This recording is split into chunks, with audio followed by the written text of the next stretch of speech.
Vinoam Hashem, nous sommes veille de Pessah, à quelques jours de la veille de la fête de Pessah. J'imagine que vous êtes dans les achats, les préparatifs, le nettoyage, les commentaires sur la Haggadah.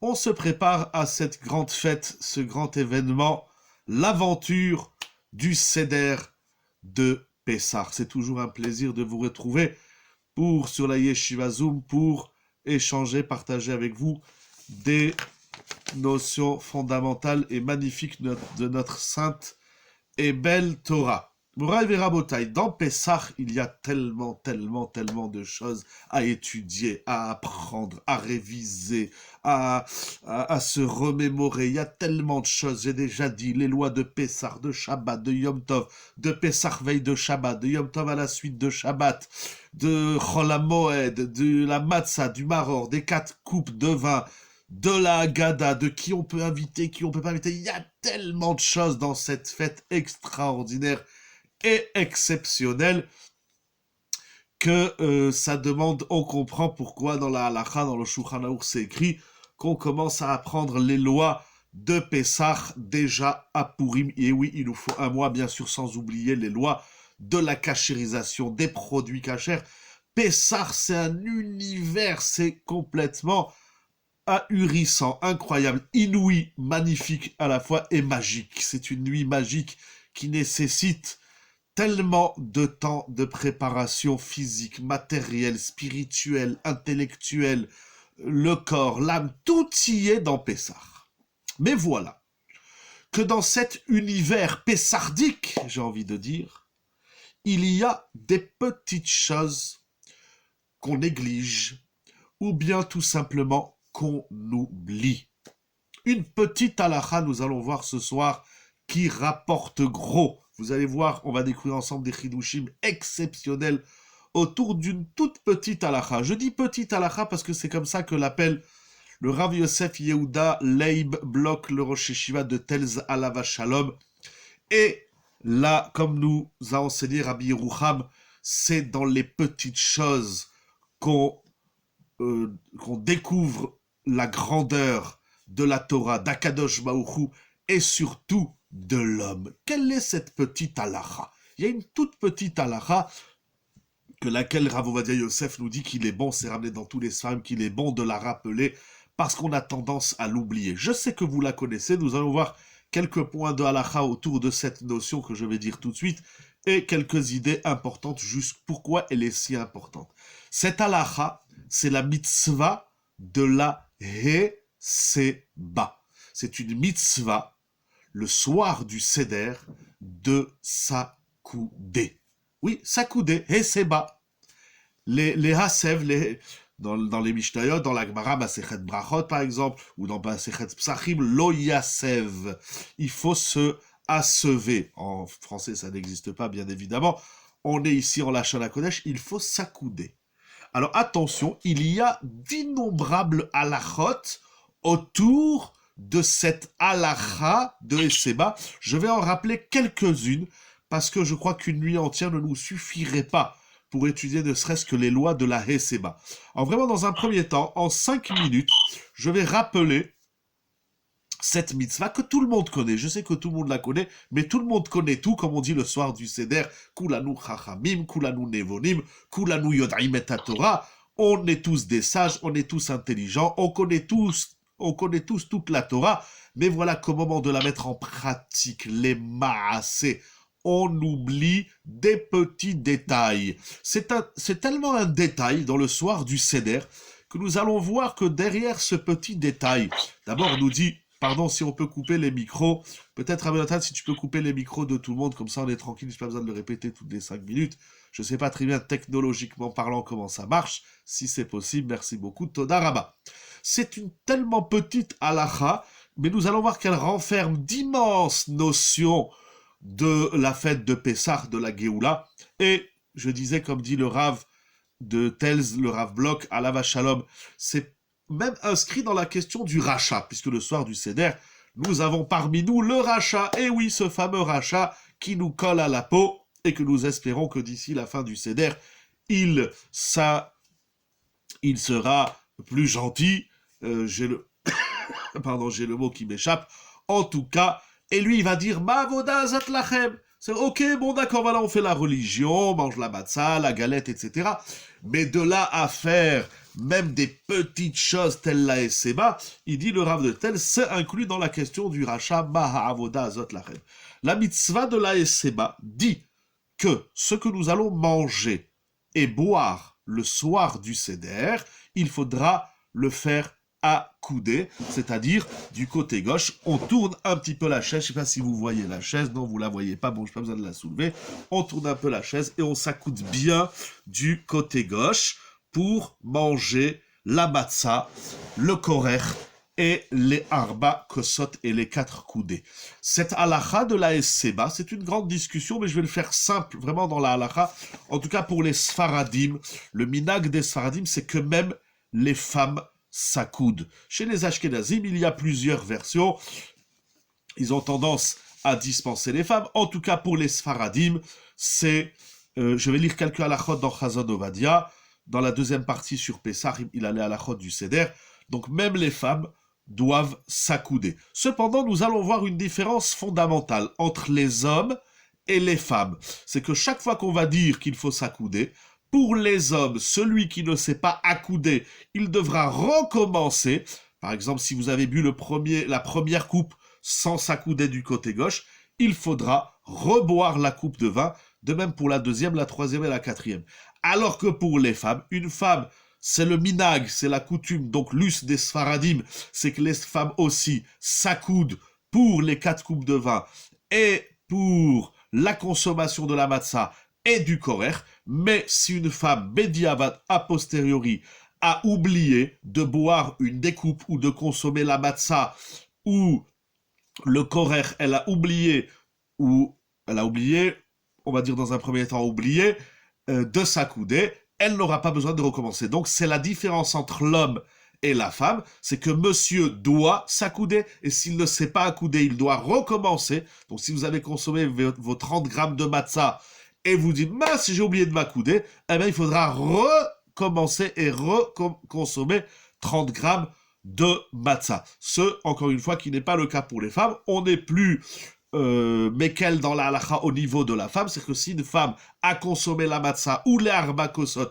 sans s'accouder, elle n'aura pas besoin de recommencer. Les enfants chez leurs parents, quel que soit l'âge, et même si le père serait le maître essentiel de la Torah de son enfant, l'enfant doit s'accouder devant son père, devant ses parents.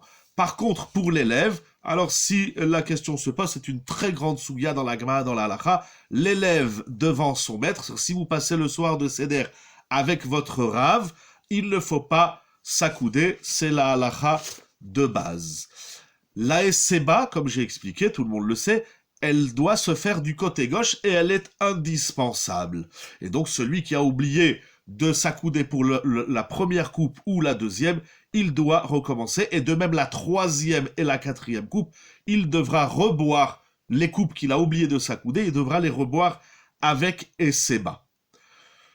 S'il y a des questions de santé, vous savez qu'à Pessah, il y a beaucoup de questions qui tournent autour du médical, que ce soit les médicaments, que ce soit la pratique des mitzvot de ce soir, que ce soit les 4 coupes de vin ou la matzah, il y a d'innombrables questions de halakha qui sont tout aussi importantes. Mais si pour des raisons de santé, la personne déjà elle a fait un effort de boire une coupe et elle l'a oublié, on sera moins sévère, on pourra être mécal, lui dire de ne pas recommencer.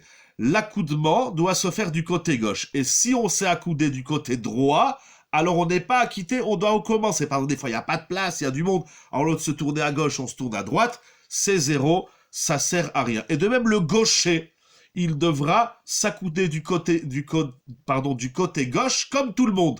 Donc, pas à sa gauche à lui, qui est la droite des droitiers, mais il doit s'accouder du côté gauche, comme tout le monde. A posteriori, si le gaucher s'est accoudé à droite, à notre droite, la droite des droitiers, ce qui est sa gauche, alors, a posteriori, Bedi Avad, il sera acquitté. Une personne qui a un problème de santé au bras droit, Par exemple, quelqu'un, Dieu préserve, lo Hallelou, qui a un plâtre, ou lo Hallelou, qui a une plaie au bras droit.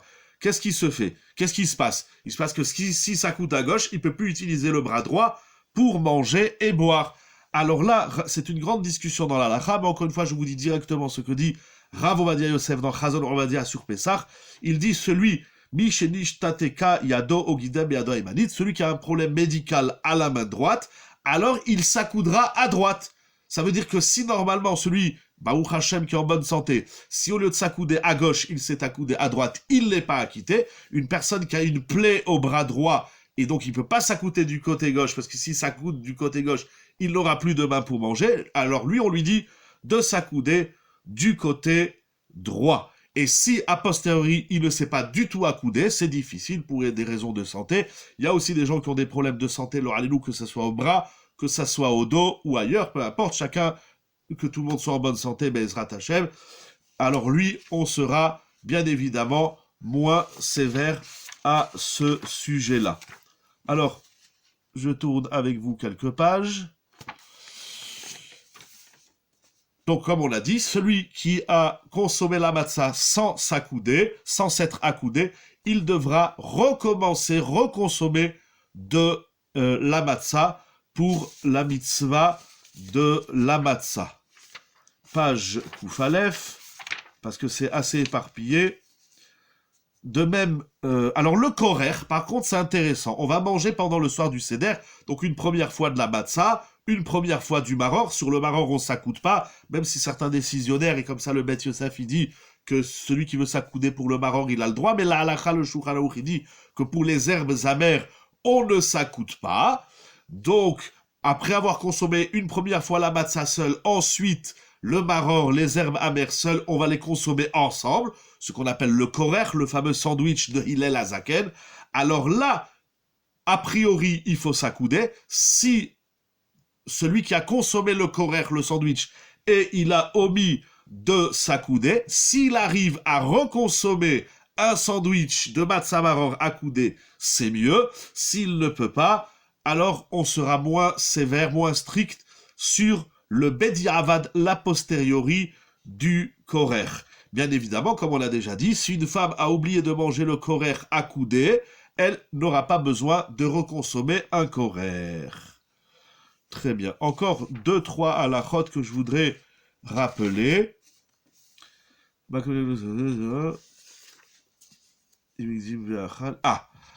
il y a une halakha très intéressante. Mais bon, on la dira à la fin parce que nous allons voir quelque chose d'important sous cette halakha. Bon, on va le dire, après on reviendra dessus. Le Rambam, il ramène Rav Ovadia Yosef, et si vous pouvez voir dans le Rambam, Ilchot Chametz Umatzah Perek Zayin halachachet. Donc après, dans le Seder, on a Shulchan Orer, donc on va s'attabler, on va passer au repas. Et donc, le Rambam dit, Ve'im esev areze meshubach. Ve'im lav en tsarich. Le Rambam dit quelque chose d'incroyable de Mechoudash. Il nous dit un chidouche. Il dit que la mitzvah de la Esseba, de s'accouder, c'est bien, areze meshubach, c'est élogieux de s'accouder, même pendant le repas de Shulchan Orer. Si vous allez manger une soupe, ou un msouki, où chacun y mange ce qu'il a l'habitude de manger, des haricots verts, des petits pois, chacun en fonction de son minag, ou de ce qui le rend joyeux, il dit le Rambam, si tu peux manger tout le repas, donc pas seulement la matzah et les 4 coupes de vin, mais tout le repas, même le Shulchan Orer, il est bien, il est recommandé de s'accouder. C'est pas obligatoire, mais c'est bien, c'est incroyable. Nous allons revenir dans quelques instants sur cette halakha du Rambam. Encore une dernière halakha.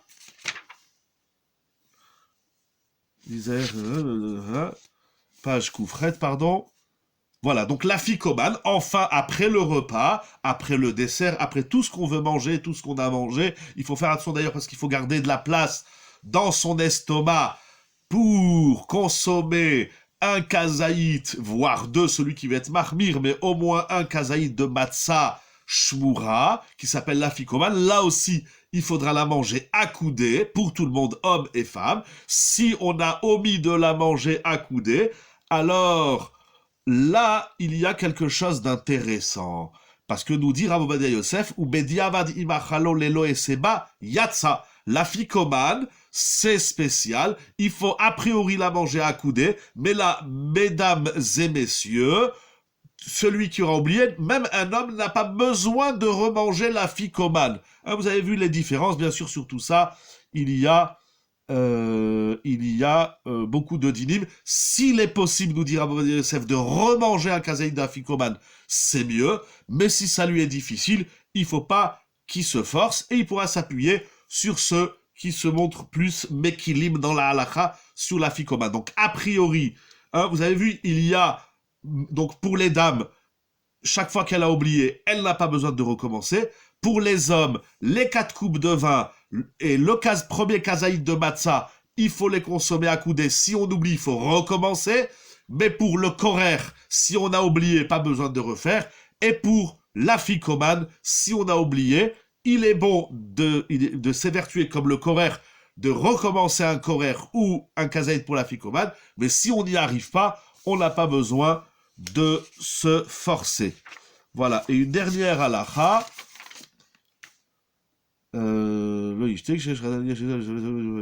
Alors, intéressant, pas accoudé pendant la lecture de la Haggadah. Pas accoudé, oui, alors pendant la Haggadah, on ne s'accoude pas, il faut la lire avec beaucoup de ira et beaucoup de crainte. De même, Rabbi Yosef dit, je vais quand même essayer de retrouver, parce que je vous le dis de tête, mais c'est écrit que pendant la Haggadah, pardon. Il dit Rav Ovadia Yosef. Im yirtse yomar et Haggadah kshu yoshev, vim yirtse omra keshu mesev.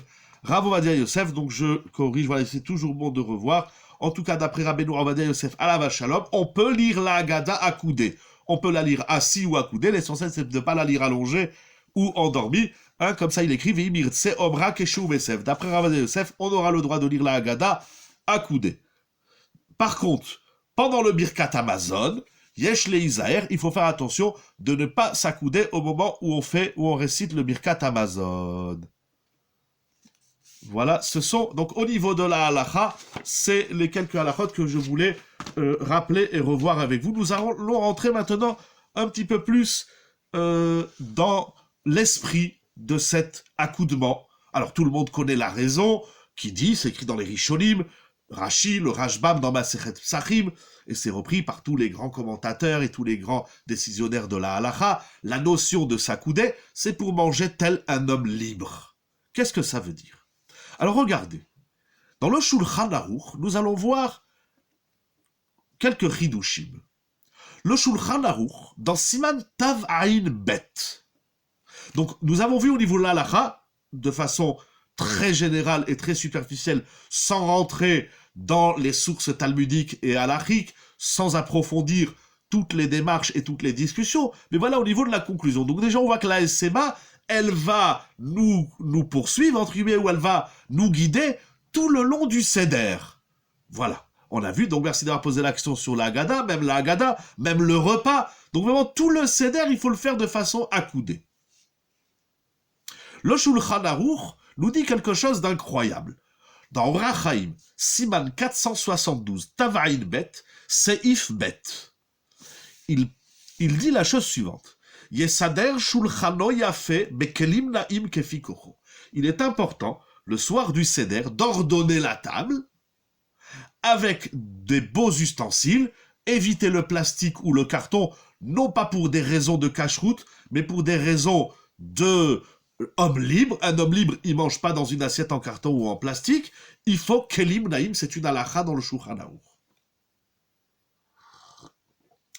Combien doivent coûter les ustensiles de Pessah? Nous dit le Shulchan Aruch kefikocho. C'est pas obligé d'acheter un complet à 100 € l'assiette. Si tu trouves 100 € les 100 assiettes, tant que c'est beau et que c'est agréable et que c'est une belle table royale d'hommes libres, c'est ça la mitzvah.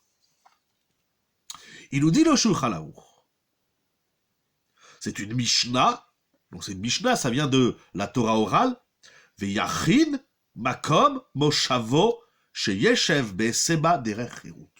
Le Shulchan Aruch, il écrit quelque chose d'incroyable qu'on ne trouve pas ailleurs dans toutes les halachot du Seder. Veyachin makom moshavo. Littéralement, il faut préparer la place où on va s'asseoir afin de s'asseoir chez Yeshev Be'eseba Derer Cherut. C'est incroyable.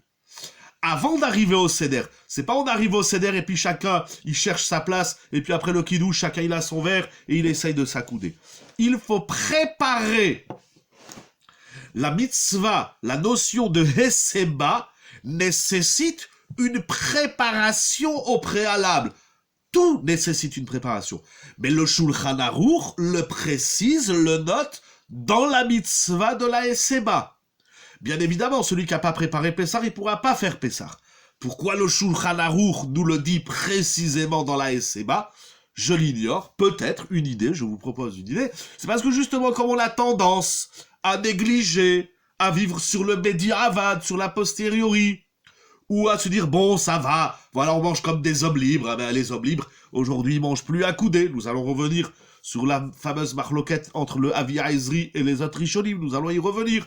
Mais on a tendance à prendre cette notion de Heseba à la légère. Bon, je m'accoude pas, ça change quoi? Bon, la matzah, je comprends, c'est le pain azim, c'est le pain que les ministres allons manger dans le désert, ça représente aussi le Korban Pessah, les 4 coupes de vin, c'est les 4 coupes de la Géoula. Bon, tout ça, on prend au sérieux. Mais la Heseba, on la prend pas très au sérieux. Je vous ai pas dit la moitié de toutes les halachot de Heseba, il y en a tellement, on pourrait passer 1 heure dessus. Le temps avance.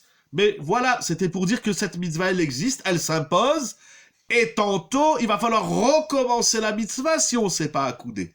On a, comme j'ai ramené au début du shiur au nom du Rav de Telz, le Rav Bloch, c'est qu'on a tendance à se dire, bon, c'est une petite chose, c'est pas grand-chose, alors accouder, pas accouder, c'est peut-être pour ça, étant donné qu'il y a cette tendance de banaliser cette petite mitzvah, alors le Shulchan Aruch, pour corriger cela, il dit, attention, avant d'arriver à table, tu dois déjà savoir où est ta place. Comment ça se prépare? Comment on prépare sa place? Alors, c'est-à-dire quoi on prépare? Je prépare quoi? Alors, Rav Meshulam David, Soloveitchik Alava Shalom, il dit, on prépare, ça veut dire on met sa chaise, on met son coussin, et on la dispose, comme ça, quand on arrive au Seder, il faut apprendre aussi à s'accouder. Il y a des gens qui font comme ça s'appelle pas accouder, ça s'appelle bouder. Ça s'appelle râler, ça s'appelle être soucieux. C'est écrit dans la halakha. Il faut apprendre à s'accouder. C'est pas évident, on n'est pas habitué toute l'année à manger accoudé, que tout d'un coup, il faut se mettre accoudé. Alors, étant donné qu'il y a un petit peu une espèce de petite tendance à négliger, alors Shalom, il y fait très attention. Veyachid. Ça, c'est le premier chidouche. Le deuxième chidouche, nous l'avons lu dans le Rambam. Le Rambam dit qu'il est bon de s'accouder même le repas de Shulchan Aruch. Donc vous allez manger un msouki, imaginez, je vais essayer de le faire à vous, j'ai pas le msouki, donc il faut bien s'accouder, bien, il faut bien mettre sa chaise.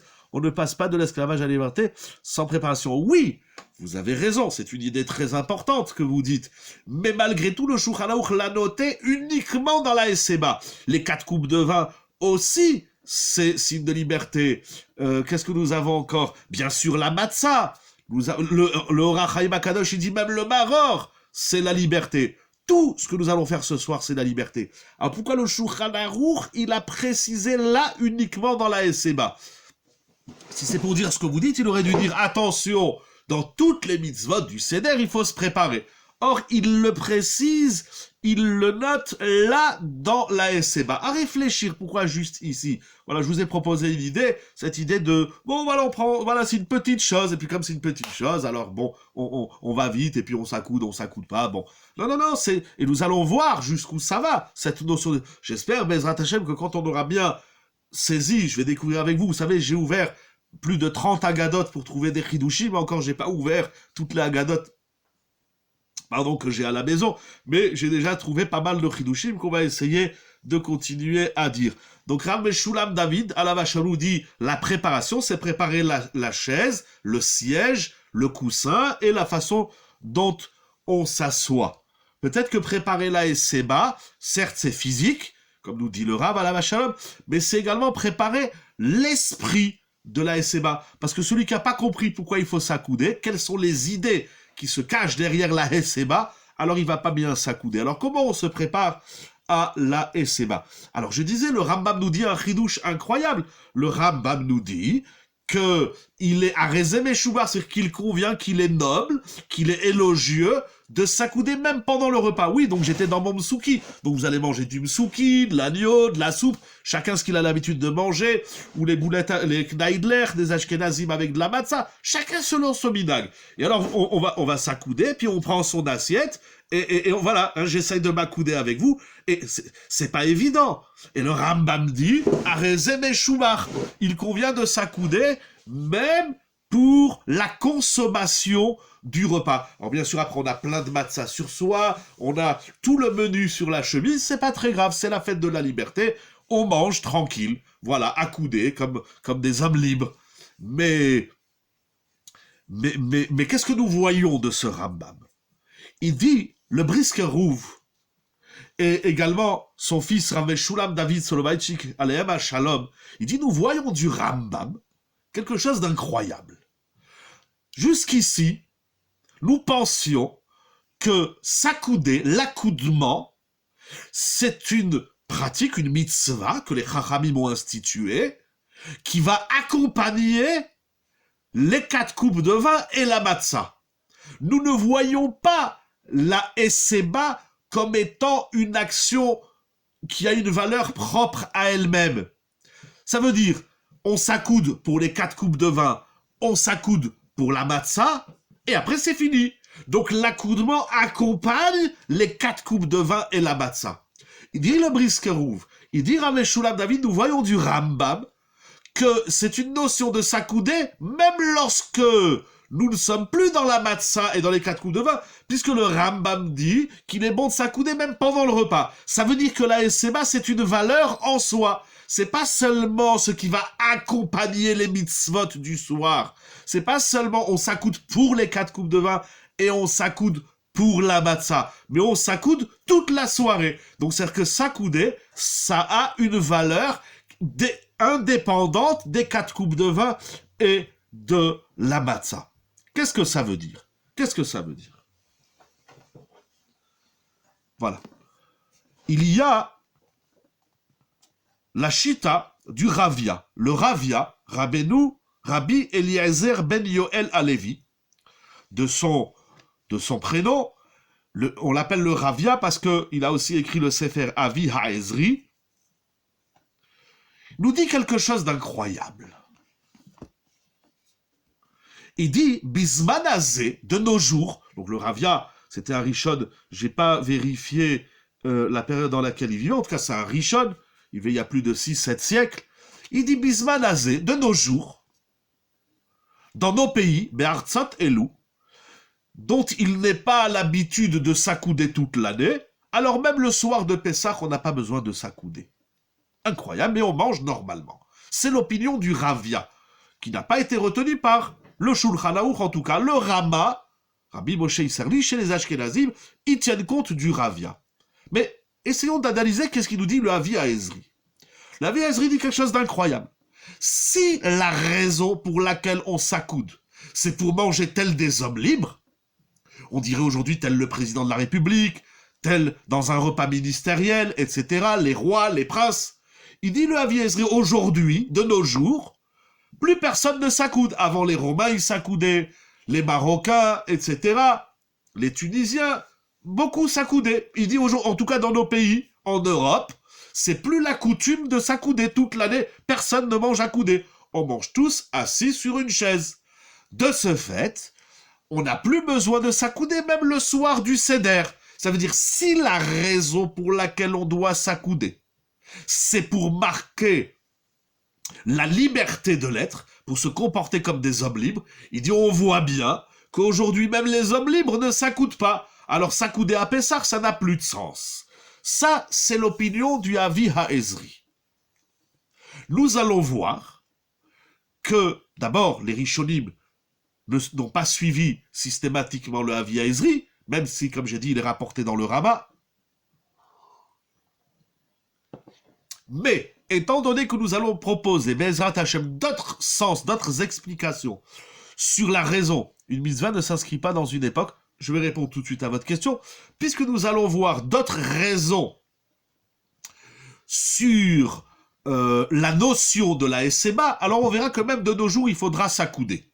Le Avi Ha'ezri, il a retenu une raison, celle de Rashi, du Rashbam Veod, qu'on s'accoude pour montrer une liberté. Ah, alors madame, vous posez une bonne question. Vous dites, mais une mitzvah, elle s'inscrit pas dans une époque. Une mitzvah, elle a une valeur en soi. Là, vous rejoignez ce que j'ai dit dans le Rambam, et comme nous allons développer encore tout de suite. Cependant, en vérité, il faut dire différemment. C'est pas on s'accoude pour être libre. Le Avi Ezri le dit dans l'autre sens. Il faut être libre. Comment on est libre? En s'accoudant. Vous comprenez? C'est quoi la cause? Et c'est quoi l'objectif? Est-ce que l'objectif c'est de s'accouder? Pourquoi on s'accoude? Pour être libre? Ou bien non? L'objectif c'est d'être libre. Maintenant, comment on est libre? C'est en s'accoudant. Alors sur ça, vous comprenez la nuance, hein, c'est très dax, c'est de la lomdish. Est-ce qu'il y a une mitzvah de s'accouder? Le Avi Ezri dit, il n'y a pas une mitzvah de s'accouder, c'est pas ça. La mitzvah, elle dit pas accoude-toi. Vous avez raison. Si la mitzvah nous disait accoude-toi, alors là, on regarde pas l'époque. Il y a une mitzvah de s'accouder. Comme il y a une mitzvah de manger de la matzah, il y a une mitzvah de manger du maror, etc. Il y a une mitzvah de s'accouder. Faire une mitzvah, n'est-ce pas, en soi une liberté? Donc peu importe l'habitude. Vous me rappelez la Mishnah dans Pirkei Avot, qui dit Alecha ben chorin el mishe'osek baTorah. Ça veut dire, celui qui étudie la Torah, on dit qu'il est libre, qu'il est un homme libre, qu'il est un être libre.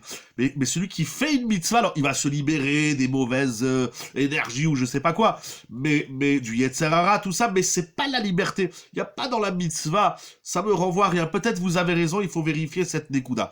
Est-ce que vous comprenez bien la nuance? Encore une fois, il y a un objectif dans une mitzvah. Dans chaque mitzvah, il y a un objectif. Mais ça veut dire comme ça. Akadosh Baruch Hu, il a dit, mettez les tefilines, mangez la matzah. Donc la mitzvah, c'est la matzah. Pourquoi on mange la matzah? Pour la liberté. Mais là, le Avi Ezri dit pas, aujourd'hui, les hommes libres ne mangent plus des galettes. Aujourd'hui, les hommes libres, ils mangent une bonne baguette, ils mangent une bonne challah. Non, le Avi Ezri, ce qu'il dit, ce n'est que dans le sens où, comprenons bien, Akadosh Baruch Hu, il a dit, fais des mitzvot. Les Chachamim nous ont rajouté, imposé des commandements. Donc ça bouge pas. C'est éternel, ça bouge pas. Une mitzvah ne bouge pas. Quelle qu'en soit la raison, quel qu'en soit l'objectif. Il y a une mitzvah. Après, tu vas trouver des raisons, tu vas comprendre, ça va te rapprocher d'Akadosh Baruch Hu, etc. Mais il faut d'abord il faut mettre des mots sur la mitzvah. Nous, on comprend que la mitzvah, c'est de s'accouder. C'est-à-dire l'action de l'accoudement, c'est ça l'application de la mitzvah. Quelle est la raison? Pour être libre. Sur ça, le Avi Ezri, comme ça je comprends, Vinoam, sur ça, le Avi Ezri dit non, la mitzvah, c'est pas de s'accouder. C'est pas ça la mitzvah. S'accouder, ce n'est que l'expression de la liberté. C'est-à-dire, la mitzvah, la pratique, l'action de la mitzvah, c'est pas de s'accouder. L'action de la mitzvah, c'est de se montrer libre. Comment on se montre libre? Ça dépend des époques. Vous comprenez la nuance? Est-ce que l'action de s'accouder, c'est une mitzvah, ou l'action d'exprimer la liberté, c'est ça la mitzvah? Ça, c'est le Avi Ezri. Donc lui dit, il n'y a pas une mitzvah de s'accouder, il y a une mitzvah de se comporter comme un homme libre. Et comme un homme libre il se comporte, eh ben ça dépend de l'époque. Sur ça, notre maître, pardon que je parle comme ça, mais je le considère comme mon maître, le Maharal Akadosh, il s'étonne grandement. Vedivre Tamia Hen. Il dit le Maharal de Prague. Je comprends pas qu'est-ce qu'il nous dit le Avi Ezri. Il dit des Mabekar Shen Mesev Kolashana. Il dit je comprends pas.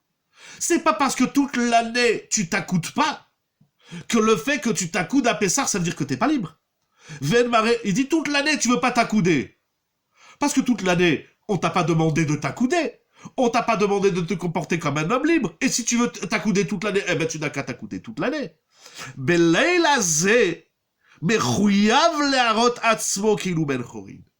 Ce soir-là, l'homme est tenu à l'obligation de montrer qu'il est libre.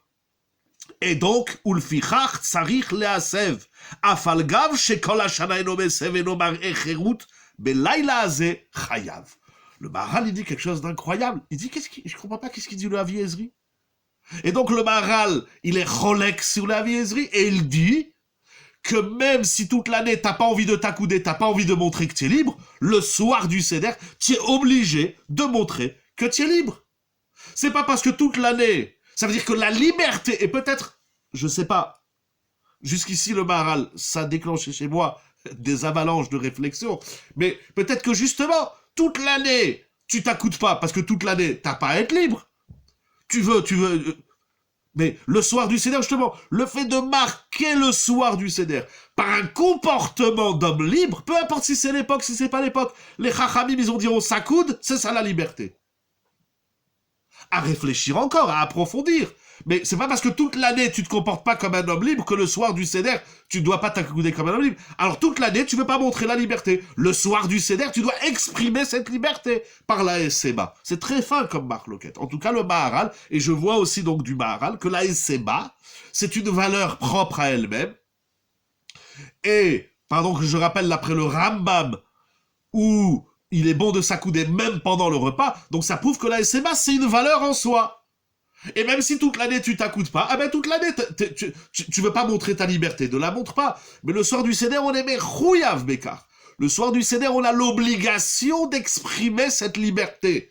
Il dit, je comprends pas ce qu'il dit le Haviezri, et donc le Maharal se montre plus sévère que le Haviezri, et il nous dit que le soir du Seder, nous avons donc l'obligation de nous accouder. Moraï Verabotaï. Il y a encore beaucoup de choses à dire, mais nous allons essayer de dire succinctement quelques idées importantes. Donc nous avons vu, première raison, on s'accoude parce que c'est l'expression de la liberté vue par les Chachamim.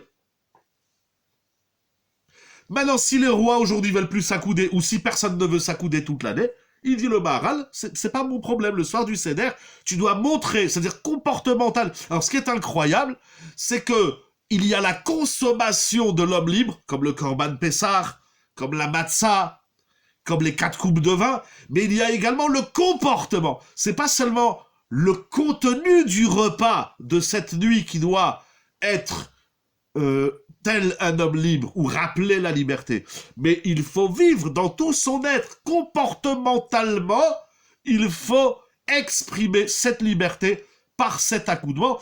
Et comme nous l'avons dit au début du shiur, c'est très important parce que ça s'impose. Et si on ne s'accoude pas, tantôt, il faudra recommencer la mitzvah. Ça, c'est ce que nous voyons dans cette première idée d'expression comportementale d'homme libre. Ça suffit pas d'être libre dans sa tête, il faut aussi être libre dans son corps. Et être libre dans son corps, c'est pas seulement la liberté des ta'avot, la liberté des mauvaises midotes, tout ça, c'est vrai, c'est important. Mais il faut aussi la liberté comportementale. Et vous savez, quelque chose d'incroyable. C'est ramené aussi dans la halacha, c'est ramené dans les poskim, c'est ramené dans la Mishnah, c'est écrit afilou ani, même un pauvre. Nous allons revenir sur cette halacha. C'est même si t'es pauvre, même si en vrai t'es pas libre, tu dois jouer le jeu de l'homme libre. C'est comme si on dirait à un pauvre ou à une personne moyenne, tu as une nuit, tu dois vivre comme un riche, avec des beaux habits, avec des beaux ustensiles à table, et même comment tu te tiens. Tu dois te tenir comme un homme libre. C'est incroyable. C'est une mitzvah de se comporter comportementalement, mentalement, il y a aussi le mental et le comport, comme un homme libre. C'est incroyable. C'est pour ça que toutes les façons dont on s'accoude, comme je disais tout à l'heure, celui qui s'accoude comme ça s'appelle pas s'accouder, ça s'appelle être triste, ça s'appelle bouder. Il faut vraiment s'allonger. Il y en a certains qui s'allongent, qui font le seder par terre, avec des poufs, avec des couvertures, etc. Il faut vraiment, parce qu'il faut vivre la liberté. C'est ça, chayav également, chayav adam les harot, ou les hot et il faut montrer, regardez, je suis libre. Jusqu'où ça va, quelle est l'importance?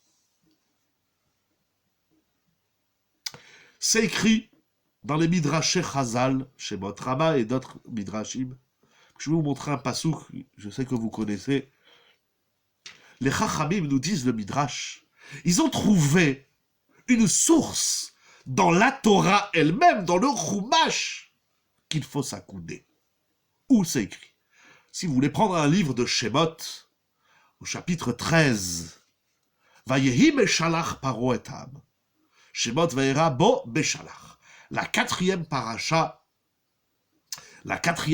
de Shemot. Vayehi beshalach paro et ham. Donc on est sorti d'Égypte. Il y a eu la mort des premiers-nés dans la paracha précédente, parachat Bo, et parachat Beshalach. Nous nous dirigeons vers la mer qui va s'ouvrir le 22 Nissan, le 7e jour de Pessah, chez Vi'i Shel Pessah. Qu'est-ce qu'il est écrit? Voilà que Paro, lorsqu'on est sorti d'Égypte, Paro nous rejoint. Paro nous court derrière. Velonacham Elokim derech Pelishtim ki karovu ki amar Elokim. Akadosh Baruch Hu dit, les Bénisraélites sont sortis d'Égypte. Il y avait plusieurs opportunités pour que nous voyagions jusqu'en Eretz Israël. Et voilà que Pasuk Yutret, l'Exode, chapitre Shemot, chapitre 13, Perek Yud Gimel, Pasuk Yutret, verset 18. Vayasev, on entend Heseba. Il dit le Midrash Mikan Amru Chachamim, d'ici les Chachamim de ce mot Vayasev, c'est la sève qui monte en soi. Vayasev, il faut s'assever, entre guillemets, il faut faire monter la sève en soi. On va revenir sur cette idée. Vayasev Elokim et Ha'am, Akadosh Baruch Hu. Il dit Rashi et Sibam mina derech apshuta le derech ha'akuma. Vayasev, ça veut dire quand on est sorti d'Égypte, Akadosh Baruch Hu, il nous a fait contourner le chemin plutôt que de prendre une ligne droite. Hein, comme quand vous êtes en Eretz Israël, vous demandez une adresse. On vous dit Telech Yachar, Yachar, Yachar. Akadosh Baruch Hu, il a dit les Bénis Israël, je ne vais pas les faire avancer tout droit. Je vais les faire avancer par un chemin détourné. Vayasev. Elokim et ha'am derech hamidbar yamsouf. Incroyable. Et le Midrash dit, Mikan, d'ici les Chachamim ont appris qu'il faut s'accouder. Et d'ailleurs, regardez tout de suite le diamant du Baal HaTurim que nous allons lire. Qu'est-ce que ça veut dire? D'après Rashi, Vayasev, il nous a fait contourner, plutôt que d'aller tout droit, plutôt que de prendre un chemin pachout, simple. Akadosh Baruch Hu, il a pris un chemin détourné. Pourquoi est-ce ainsi? Lisez la suite de la paracha. Ça a un sens. Et donc c'est ça la Esseba. On doit se remémorer cet instant où on est sorti, mais pas tout droit. On est sorti sur le côté. Qu'est-ce que ça veut dire, cette histoire? Il dit le Baal HaTurim. Regardez, c'est incroyable. Il ramène le Midrash. Sharach laem shulchan ve'eseban lechol. En vayasev ela eseba. Il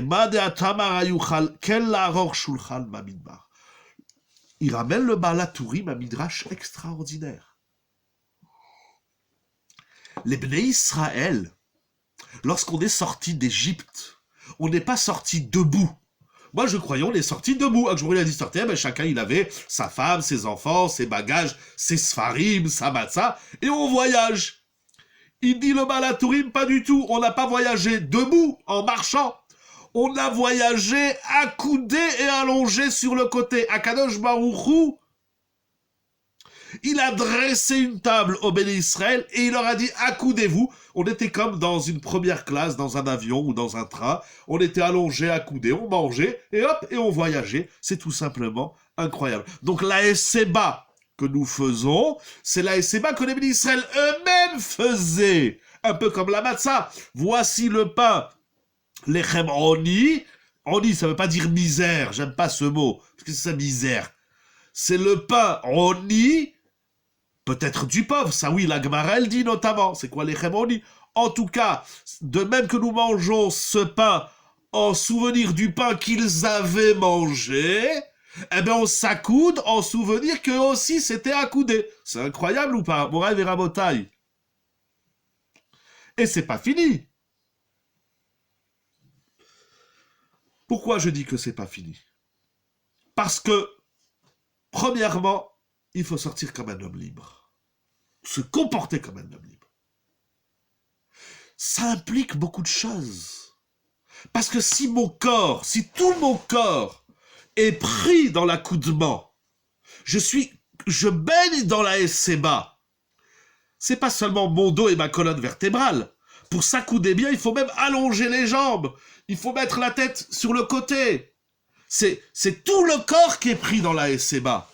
Quand on mange la matzah, alors c'est la mâchoire, c'est le digestif, quand on boit les 4 coupes de vin, la même chose. La SCBA, ça nous prend tout entier. Hein, parce que ça, c'est pas la SCBA.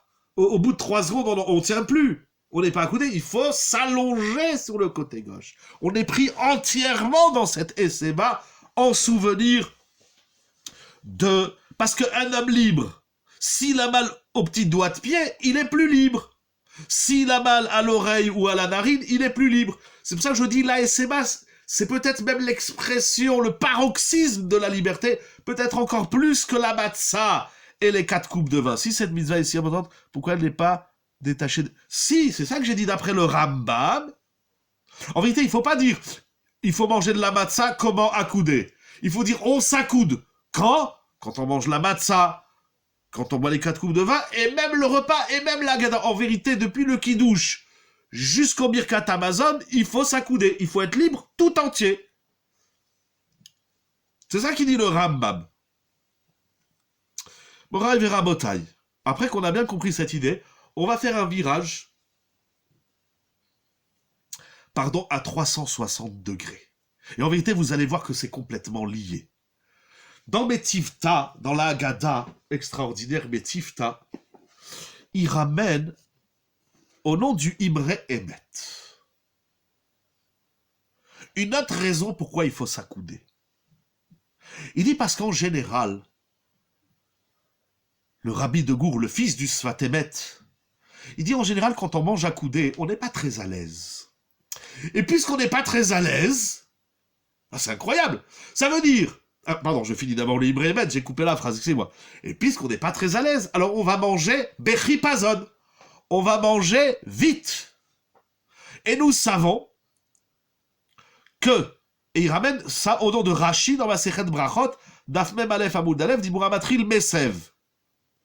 Et il est dit à propos de Pessah, dans Shemot 12, verset 11, Va'achaltem oto bechipazon. C'est incroyable. Jusqu'à maintenant, on a défini que s'accouder, c'est pour se comporter comme un homme libre, en souvenir que même les béné Israël, comme il a dit le Balatouim, eux aussi, ils étaient accoudés. Quand ils sont sortis d'Égypte, on dirait presque qu'ils nageaient. Ils étaient accoudés. Ils étaient pris. C'est pas juste les pieds qui courent. D'un autre côté, le Imre Emet, il dit, il faut manger accoudé. Pourquoi? Parce que lorsqu'on est accoudé, on n'est pas très à l'aise. Et si on n'est pas à l'aise, on mange vite. Bon, je comprends plus rien. S'accouder, c'est en signe de liberté?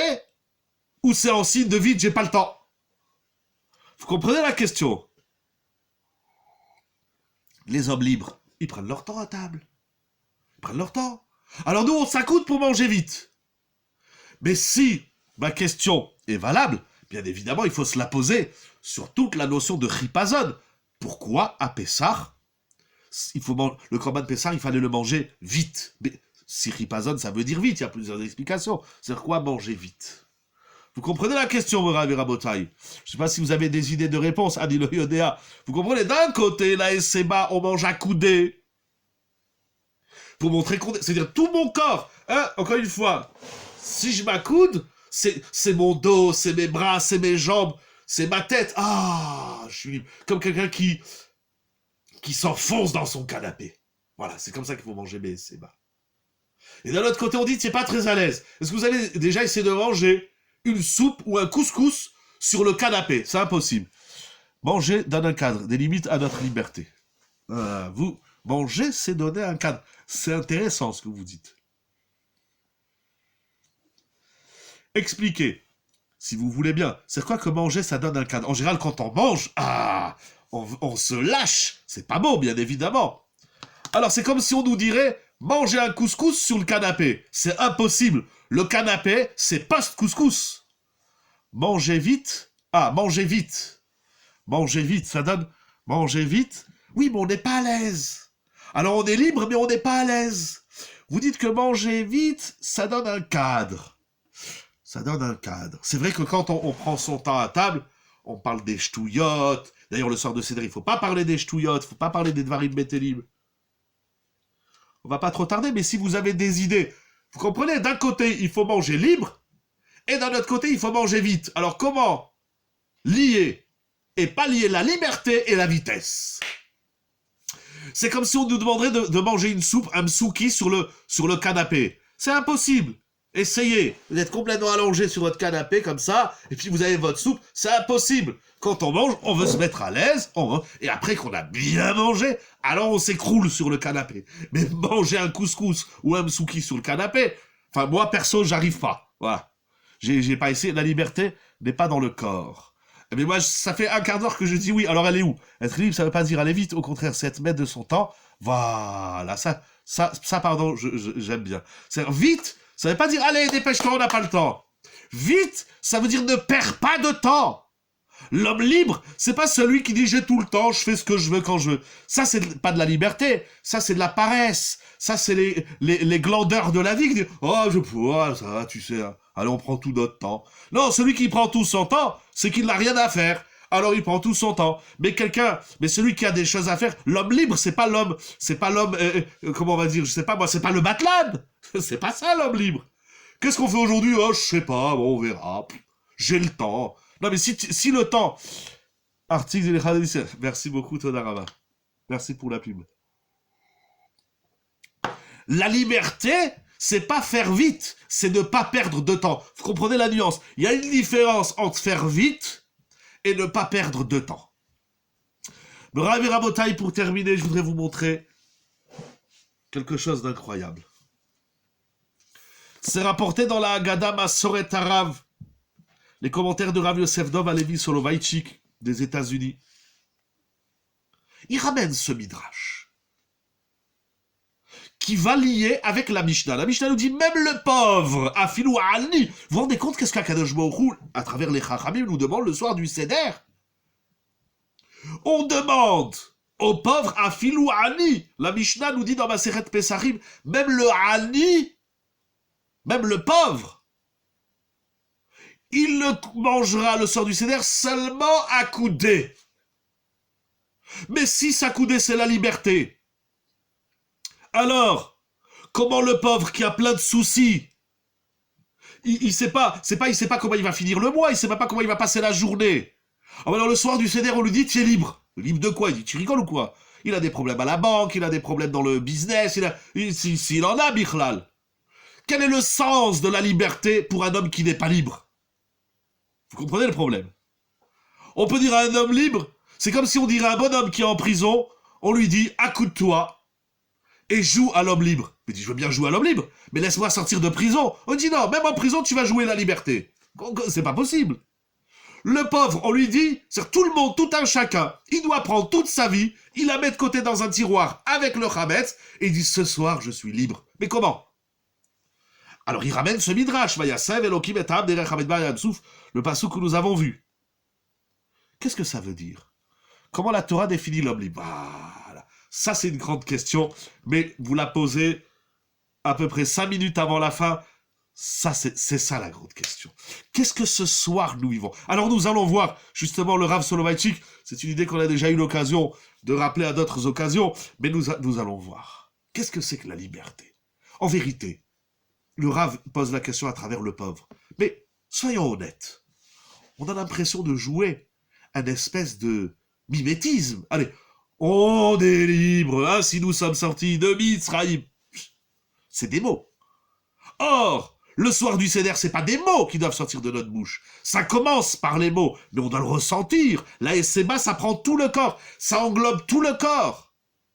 Alors, je veux bien dire, je suis libre. Je veux bien essayer de le penser un petit peu que chez moi, dans ma vie, il y a des choses qui sont libres. Mais au final, je suis pas libre. Alors, bien sûr, la question que vous demandez, c'est là qu'il fallait la poser, Chazak Ubaour. C'est quoi la liberté? Regardez qu'est-ce qu'il dit le Rav. Quelque chose d'exceptionnel. Les Béné Israël erraient dans le désert avant d'arriver en Eretz Israël. Et pourtant, donc c'est-à-dire que l'objectif n'est pas encore atteint. On n'a pas encore reçu la Torah, on n'est pas encore entré en Eretz Israël, on n'a pas encore construit le Beth Amikdash, etc., etc. On sort et on est content de notre liberté. Mais on ne sait même pas c'est quoi la liberté. Et puis cette liberté, au final, elle nous sert à quoi? Question grave, dont certains, au moment de la sortie d'Égypte, se sont interrogés, de certains qui se sont interrogés en Égypte et ils sont crevés là-bas. Ils ont compris. La liberté, c'est pas mettre un pied dehors, c'est pas ça la liberté.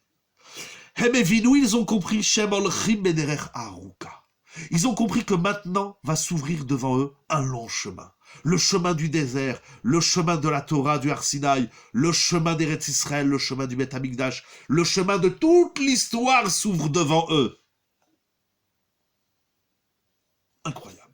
La Torah nous demande, à Pessah, même le pauvre, chacun, il se trouve dans son propre désert. De certains que le désert il est long, pour d'autres il est court, et prions cette année pour qu'il n'y ait plus de désert pour personne. Mais chacun dans son monde, il a une part désertique, un midbar. Ce désert auquel l'homme est confronté tous les jours crée chez l'homme un souci. Quel souci? Le souci de l'avenir. Vers où on va? Quel est l'avenir? Regardez, il y a quelque chose d'incroyable. Depuis 1 an que le monde entier vit. Et ça bouge et ça fait des vagues. Mais il y a une question qui revient dans la bouche de tout le monde. Mais vers où on va?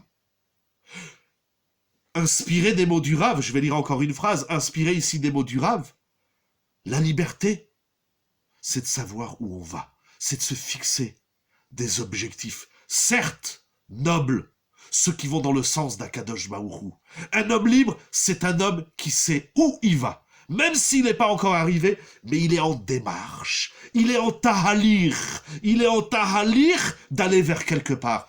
Le but, c'était pas de sortir d'Égypte. Le but, c'était d'arriver quelque part. C'était de construire quelque chose. Une histoire, une terre, un peuple, une idéologie, un mode de vie. C'est ça, la liberté. La liberté, c'est pas seulement ce que tu es aujourd'hui, mais cet aujourd'hui-là, dans tes objectifs, dans tes ambitions, ce n'est pas faire enfin des choix exactement. Ils ont dit, on sort, mais c'est pas, on sait pas où on va. J'imagine souvent un homme qui sort de prison, il a passé, je sais pas, 20 ans, 30 ans de sa vie en prison, il est rentré à 20 ans, il sort à 50 ans. Lo alléluia, malheureusement, il y a des gens comme ça. Et puis maintenant, on lui dit, t'es libre. Alors il sort de prison. On dit, prépare tes affaires. Demain matin, tu sors. Il n'a même pas le temps d'appeler sa famille ou d'avertir. Il sort. Il dit, ah, enfin, je suis libre. Mais au final, une fois qu'il est libre, il ne sait pas quoi faire de sa liberté. La vie est passée. Il a plus le temps. Il va falloir se battre. Il va falloir construire. Il va falloir... Ne peut être libre seulement celui qui a construit ou qui a compris, au moins il a compris, que la liberté, elle a un objectif. Mais celui qui pense que on est sorti géographiquement d'une servitude, d'un esclavage, que d'ailleurs, ça reste tout aussi ahurissant que 80% des Juifs ne voulaient pas sortir d'Égypte parce qu'ils n'adhéraient pas à l'objectif final. Cet objectif final auquel nous ne sommes pas seulement des marionnettes, mais nous sommes les acteurs principaux de cet objectif. Comment on a reçu la Torah? Comment on va voyager dans le désert? Comment on va construire Eretz Israël? Comment on va bâtir le Beth Amikdash? Etc. C'est toute l'histoire jusqu'à la fin des temps. Les bénis d'Israël, ils sont sortis avec un objectif, avec une ambition, avec une passion. Ça, c'est la liberté. Et un homme tout aussi pauvre, tout aussi dans un état de désert dans lequel il se trouve, tant qu'il n'imagine pas. Pardon, ça me rappelle le chiour de jeudi soir, excusez-moi, comment on sort du tunnel. Celui qui, lorsqu'il est dans le désert, celui qui, lorsqu'il est pauvre, il n'arrive pas à s'imaginer une perspective différente de laquelle où il se trouve aujourd'hui, il n'est pas libre. L'homme libre, attention, il ne faut pas tomber dans le fantasme, il ne faut pas tomber dans l'imaginaire, il faut savoir gérer l'imaginaire et la réalité, ça aussi on a déjà eu l'occasion de parler, mais à un moment donné, oui, il faut rêver. À un moment donné, il faut libérer son esprit. C'est écrit dans les Sfarim, la Géoula, elle commence. Qu'est-ce que tu penses dans ta tête? Qu'est-ce que tu penses? J'ai lu un commentaire. Oui, j'ai le livre sous les yeux que je vais que je vais partager avec vous pour conclure le chiour. Je vais essayer de retrouver la page. Il y a un livre exceptionnel que je vous conseille. Il existe aussi en anglais. Je vais essayer de vous dire, je sais pas le titre exactement en anglais, mais je vais vous dire le nom du Rav et je vais vous montrer le livre en hébreu. Mais il ramène ici, voilà, le Rav David Achir, dans son Sefer, je ne sais pas si vous le voyez à l'endroit, chez moi ça donne à l'envers, L'Ichriot Emuna. Il existe aussi en anglais, To Believe with Emuna, quelque chose comme ça. Et il dit, au 6e shiur. C'est écrit dans Teilim, un passou que tout le monde connaît. Une émouna vivante. Ah ben s'il existe en français, ben voilà, lisez-le en français, très bien. Alors en hébreu c'est page 12, je ne savais pas qu'il existait en français. Ah ben voilà, il existe en français. Vous l'avez, lisez-le, il est extraordinaire. Il est simple, il est plein de émouna, c'est de la vitamine contre tous les coronas, tout ce que vous voulez. Et tout ce qu'on veut pas. Miaïch et Chafetz Chaim. Qui est l'homme qui désire la vie? Ohev Yamim, celui qui aime la vie. Il y a des gens qui n'aiment pas la vie. Qui est-ce qui veut vivre? C'est celui qui aime la vie. Et qui est-ce qui aime la vie? L'Irot Tov. Il ramène au nom du Shefa Chaim, qui dit comment l'homme il est Chafetz Chaim ve'ohev Yamim. C'est-à-dire comment l'homme il va profiter de la vie et il va vivre véritablement. Celui qui va arriver à être Chafetz Chaim et ohev Yamim, l'Irot Tov. Il faut qu'il apprenne à voir les choses toujours du côté positif. Alors, c'est pas évident. Certes, il a écrit tout ce livre que j'aime beaucoup, qui est très simple, tu choisiras la vie, exactement. Mais ça veut dire quoi, tu choisiras la vie? Tu choisiras la vie, c'est même lorsque ta vie, elle est un désert, même lorsque ta vie, elle est un lechem oni, même lorsque ta vie, elle est de la haniout, même lorsque ta vie, elle est, excusez-moi l'expression, même lorsque ta vie, elle est pourrie. L'irot tov. Essaye, efforce-toi, évertue-toi à voir le côté positif. L'homme enfermé, l'esclave, c'est celui qui est enfermé dans ses problèmes. Celui qui n'arrive pas à voir une petite lueur de lumière. C'est pour ça que c'est petit là et c'est bas. C'est une petite lueur d'espoir. De dire c'est vrai qu'on est dans le désert, c'est vrai qu'on est en exil, c'est vrai qu'il y a le corona, c'est vrai que chacun il a des problèmes et chacun il a son problème. Mais là et c'est bas, c'est maintenant. Le temps de mâcher 30 grammes de matzah et c'est long. Ça prend au moins 7-8 minutes, ou de boire une coupe de vin. Laissez-moi m'évader. La Esseba, c'est l'expression même de la liberté. C'est ça qui est incroyable. Il nous dit ici le Rav. Gamut sarich leavin, she'af shenesimot achaim mazifot elav panim. Même le pauvre, c'est même celui qui est tout au fond, tout en bas de l'échelle, tout au fond du trou. Il doit comprendre que même si la vie, elle lui montre un visage désagréable, lui, il fait partie, ou Chelek Miklal Israël, il fait partie du projet du clan Israël. Bon, Ravi Rabotai, pour terminer, avant de vous souhaiter Chag Sameach, j'ai lu quelque chose d'exceptionnel dans la Haggadah de Rav Ben Zion Moutsapi, les Saper Betzion. Il ramène à la page Kouf Yud Aleph, il ramène plusieurs midrashim dans le sens de la Esseba, mais on va terminer avec cela. Le midrash Tanchuma. Pardon, le midrash Tanchuma, c'est comme on l'a dit dans le Baal HaTurim, qu'Akadosh Baruch Hu, il nous a allongés. On est sortis accoudés. On est sortis comme ça d'Égypte. Vous comprenez? C'est ça le vort. C'est incroyable. Et il dit, Atana Yonatan Ben Uziel, dans Shemot, il dit, Akadosh Baruch Hu, il a pris les Bnei Israël, où? Al Gabe Anane Akavod. Velo tzrechu lalechet beraglehem klal. La Esseba, c'est l'expression des colonnes d'honneur, de gloire, par lesquelles Akadosh Baruch Hu, il nous a fait sortir d'Égypte. Et il ramène aussi dans le Midrash Rama, Mas Akadosh Baruch Hu, Heseban tachat anane kavod. Il va ramener beaucoup d'autres Midrashim. C'est tout simplement incroyable de voir que la Esseba, c'est l'expression même de la liberté, c'est le comportemental de l'homme libre, c'est la liberté de l'esprit et du corps. Quelle liberté!